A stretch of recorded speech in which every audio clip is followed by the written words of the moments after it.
Rastreando os últimos passos de sua irmã que desapareceu, uma moçola e seu grupo de amigos chegam numa cabana abandonada numa cidadezinha esquecida. Sem conseguir voltar para casa por causa de um estranho temporal, a trupe passa a noite investigando o lugar, onde descobre uma esquisitice atrás da outra, até perceber que as regras ali não funcionam normalmente, e isso vai levar eles a uma luta pela sobrevivência cíclica pra lá de peculiar. Olá, tomadores de decisões, olá, tomadoras de decisões. Eu sou Otávio Geist, eu Super 8, e hoje é dia de explorar essa adaptação cinematográfica do jogo de videogame de mesmo nome, lançado em 2015, que ilustrava dentro do gênero do terror como pequenas escolhas podem mudar o nosso destino. O jogo foi um sucesso estrambólico, mas aqui na adaptação decidiram seguir por outra linha, ao explorar diversos subgêneros do terror dentro da história que eles resolveram contar, mas mantendo de alguma forma a essência do jogo. Como é que isso foi feito e no que é que isso deu? Bom, é isso que eu vou falar agora. Para isso apenas simbora!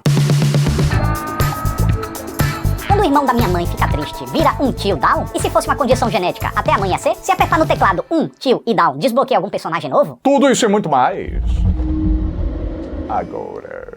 Rapaziada, a vida é feita de escolhas, porém, diferente de um jogo, nem sempre dá pra voltar atrás quando a gente faz escolhas erradas. Por exemplo, você escolheu uma roupa pouco confortável, aí vai ficar na rua passando perrengue e vai ficar doido pra voltar pra casa pra poder trocar de roupa. Mas, se por acaso você escolheu pagar um pouco mais pra ter conforto de verdade, com uma Insider, as horas passam que a gente nem nota. Ou quando você escolhe uma roupa que precisa passar. Nossa, olha o tempo que você perde com isso. Pois quando você escolhe uma que desamarrota no próprio corpo, você aproveita esse tempo para fazer outras várias coisas. Para praticar esportes ou para ir para academia, é melhor uma que te deixa sempre agarrando assim, incomodando, ou uma que te deixa leve, podendo desfrutar do seu esporte, da sua atividade física. É melhor uma que com apenas uma suadinha empregue naquela catingueira danada, ou uma que impede a proliferação de micro-organismos que causam essa marofa. Escolhas, meus amigos e minhas amigas. E são essas pequenas escolhas que acabam definindo o nosso bem-estar no dia a dia. Então, se você me ajudar a te ajudar, eu posso compartilhar contigo esse meu cupom SUPER8 de 15% de desconto para qualquer compra sua na loja da Insider. Se preferir, clica nos meus links aqui abaixo ou usa o QR Code que o meu cupom já é ativado automaticamente. Mas pera que tem mais, porque abril é o mês do aniversário Insider.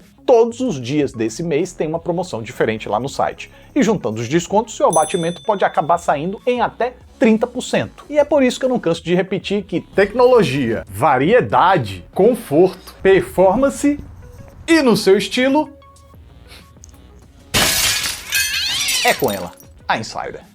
Until Dawn, Noite de Terror, é uma adaptação cinematográfica do game de mesmo nome, tirando esse subtítulo, mas há quem defenda que do jogo Until Dawn, esse filme só tem mesmo o nome. Olha, eu entendo esse pensamento, mas não é uma afirmação com a qual eu consiga concordar totalmente. Explicando, para quem não conhece, esse não é um jogo muito focado na habilidade do jogador em realizar ações aventurescas ou combater inimigos, mas se trata sim de uma obra muito mais voltada às decisões do jogador. Desde as mais bobas, como pegar o caminho da esquerda ou pegar o caminho da direita, como outras mais cruciais, como circunstâncias que envolvam dilemas éticos, como por exemplo, sacrificar um personagem para poder salvar o outro. E aí, a partir de cada decisão, a história vai tomando rumos diferentes, seguindo a ideia do efeito borboleta. Ou mais ou menos isso, já que como foi um dos primeiros games dessa modalidade, as possibilidades ainda são muito restritas, de forma que a temática e os trajetos base acabam sendo praticamente os mesmos sempre, o que faz a história do jogo ser até bastante linear.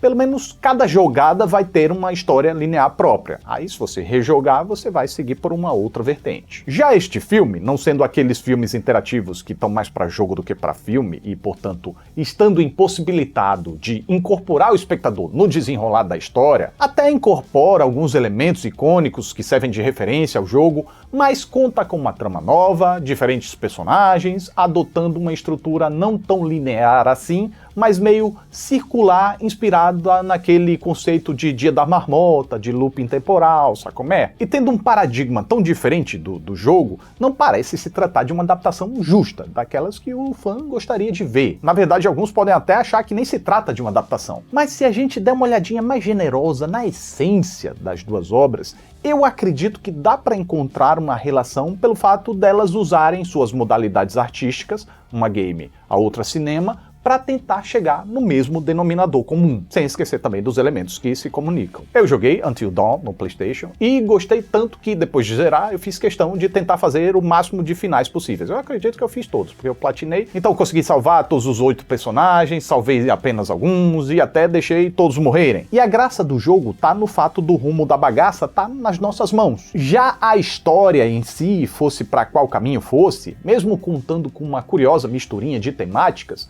não deixava de ser bem qualquer coisa, lugar comum e entupida dos clichês mais cansados do gênero, a começar pela premissa de jovens passando perrengue numa cabana isolada. Isso já praticamente virou um subgênero. Dito isso, repito, a experiência só se torna realmente diferenciada pelo fato da gente estar controlando o destino dessa galerinha. Por isso, mesmo correndo o risco de ser excomungado pelos fãs do jogo, eu não tenho qualquer vergonha de assumir que eu achei a história do filme até melhor. Mas veja que eu tô falando ainda da história apenas. Mas por que eu digo isso? Bom, já vimos que nos dar a decisão seria inviável. Quanto a assumir apenas um dos vários caminhos possíveis, só levaria pra tela um mais do mesmo usado e abusado, sem aquele tempero que o jogo tem por ser um jogo. E aí, fora a marca Until Dawn, provavelmente não restaria qualquer atrativo. Por fim, ainda tem a questão da previsibilidade. Se leva a história do jogo pro filme, as surpresas constantes em todas as linhas narrativas possíveis não seriam mais tão surpreendentes assim. Ok, isso é uma questão normal que adaptações costumam enfrentar, mas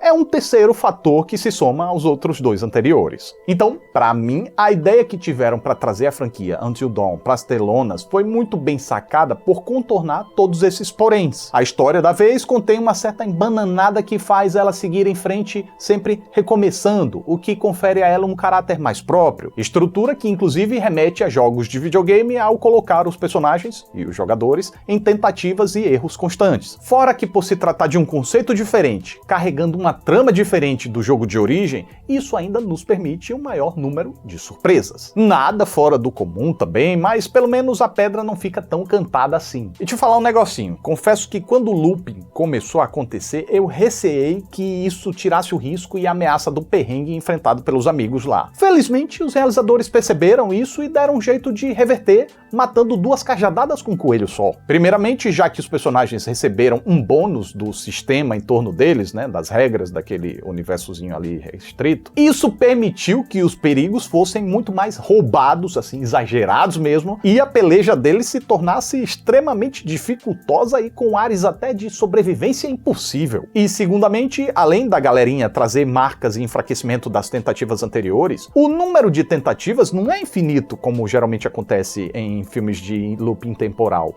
mas foi limitado diegeticamente, ou seja, por algo dentro da história, sendo um desgaste natural do que o corpo e a mente conseguiriam suportar. Então, como acontece em jogos de videogame, enquanto ainda se tem muitas vidas, age-se com maior descuido, com maior descaso, testa-se mais, arrisca-se mais, mas à medida que as vidas vão se esgotando, isso vai dando uma ansiedade e uma tensão eficiente para a construção do terror. Tudo bem que em certo momento o roteiro parece relevar as próprias dificuldades que impôs, o que deixa situações meio contestáveis e isso distrai a nossa atenção. Às vezes também esquece certas regras que criou, os personagens deveriam estar enfraquecidos, mas na verdade eles não parecem tão enfraquecidos assim. Além disso, também não se pergunte muito sobre a mitologia inventada aqui pro filme. Por que acontece o que acontece, pra quê, como, de onde veio, pra onde vai. Essas são questões que a dupla de roteiristas não chegou a definir. Talvez por não se importar, talvez por preguiça de se aprofundar, ou talvez para guardar mistérios para eventuais sequências, pois se esse filme der retorno financeiro legal, pode ter convicção de que vão acontecer muitas sequências. Até há certas pistas curiosas na conclusão sobre planos futuros, que inclusive pode levar esse filme a se conectar mais diretamente na história do jogo original. Bom, fato é que esse filme não precisa de muito para ser lucrativo, já que o orçamento não parece ter ultrapassado os 15 milhões de dólares. Talvez até por isso eles não fizeram lá no chalé nas neves, na montanha e tal, porque isso com certeza encareceria o projeto. E bem, assim como é modesto o orçamento para uma adaptação de uma marca prestigiada da Sony PlayStation, é também modesta as ambições do roteiro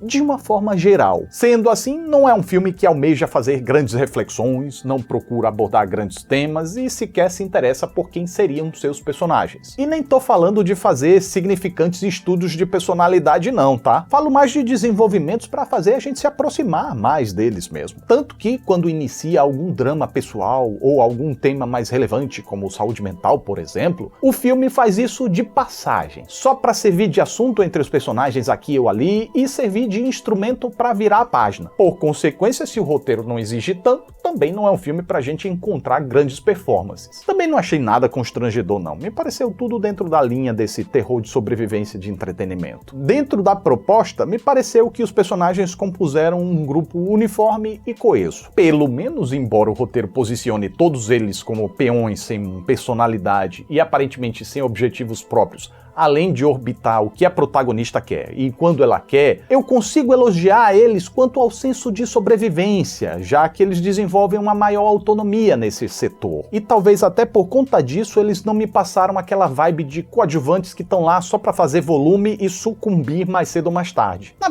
verdade, mesmo que o texto não seja dos mais estrogonóficos, eu acredito que ele foi hábil em evitar uma aura de descartabilidade dos personagens. Pois, diferente de outras obras do gênero, é notório como o pessoal aqui faz muito mais questão de preservar os demais. Não que seja uma decisão unânime, inclusive os embates verbais que levam às decisões até aludem àqueles tais dilemas e escolhas características do jogo. E tá aí um tipo de referência que eu acho bem bacana, não tá ali só pra estar, mas faz referência e ajuda a trama a se contar. Novamente, eu preciso sempre voltar a isso, não é um exímio texto, até porque em certo ponto ele parece dar ao filme uma sensação de desgaste, de que as ideias estão acabando, que faltou ânimo para criar mais, mas felizmente me pareceu que o diretor David F. Sandberg dirigiu com a faca nos dentes e foi capaz de superar as limitações do texto na maior parte do tempo, para não deixar a narrativa cair naquele mesmo desgaste que o texto parecia estar caindo. Porque a direção tá sempre tentando tirar um coelho novo da cartola com luzes piscantes e um bicho aparecendo cada vez mais perto a cada novo acender da luz, tempos de tensão esticados para fazer a gente apertar a cadeira, se a gente estiver envolvido, sustos frustrados, assim como antecipação de sustos para nos pegar despreparados, e uma exemplar oscilação tonal com o devido cuidado para isso não gerar uma distorção no todo. Por que eu estou falando isso? Porque depois que as coisas estão se desenhando com uma certa seriedade, até de forma brutal em alguns momentos, qualquer desvio desse tom poderia gerar um casamento muito antagônico e fazer a gente mais se afastar do que se aproximar. Mas, deixando a narrativa oscilar entre um momento mais alucinante e outro mais ponderado, o diretor encontra um jeito bacana de transitar entre subgêneros de terror e momentos condizentes para transitar entre tons, chegando até a dar umas paqueradas com o humor sórdido em certas ocasiões, sem se perder no rolê. E falando nesse passeio de temas, subgêneros e tons, é possível relacionar Until Dawn, Noite de Terror, com outro filme chamado O Segredo da Cabana, com a diferença de que esse último foi excepcionalmente mais brilhante ao fazer sua misturinha sem vergonha. E no caso de Until Dawn, falta bem mais inspiração e até recursos financeiros para ser surpreendentemente surtado e exótico no mesmo patamar que seu filme primo. Não que precisasse, não é como se os filmes estivessem numa rinha, mas deixo aqui essa minha comparação a título de curiosidade. E quem não viu, eu recomendo muito O Segredo da Cabana, que eu gosto tanto que já fiz até um Super Vale Crítica aqui no canal. Mas voltando para Until Dawn, Noite de Terror, apesar de uma parte do galerê tá vendo ele com maus olhos, te contar que eu achei um terrorzinho de shopping center bem do honesto, viu? Gosto mais da trama dele do que a do jogo, embora como obra de entretenimento no geral eu goste mais do jogo. Mas acho que esse filme é totalmente capaz de proporcionar aquele escapismo gostosinho para quem só quer ver um terrorzinho com jovens passando perrengue num local isolado. E pelo menos, o perigo no qual esse filme coloca seus jovens é inusitado, com repercussões significantemente inusitadas e que requerem aprendizado e esforços deles, talvez não tão inusitados assim, mas bacaninhas. Por isso, essa foi a minha reação enquanto assisti ao filme. Aquele lembretezinho de que tem promoção no site da Insider, todos os dias desse mês tem uma promoção diferente, dá uma olhadinha lá porque o mês está acabando, então ainda dá para pegar algumas promoções. E com o meu cupom SUPER8 você ainda garante mais 15% de desconto, junto os descontos podem chegar até a 30%. É bacana demais para ter essas roupas confortáveis, deliciosas. Ai, Otávio, você disse que a roupa desamarrota no próprio corpo, cadê? Tá amassada aqui. Então, porque eu tirei agora do guarda-roupa, se eu ficar mais um pouquinho aqui, com certeza, né? Vai desamarrotar. Então é isso, mais um Super 8 tá chegando ao final. Fico muito grato pela atenção de vocês. Muito obrigado, até a próxima aí.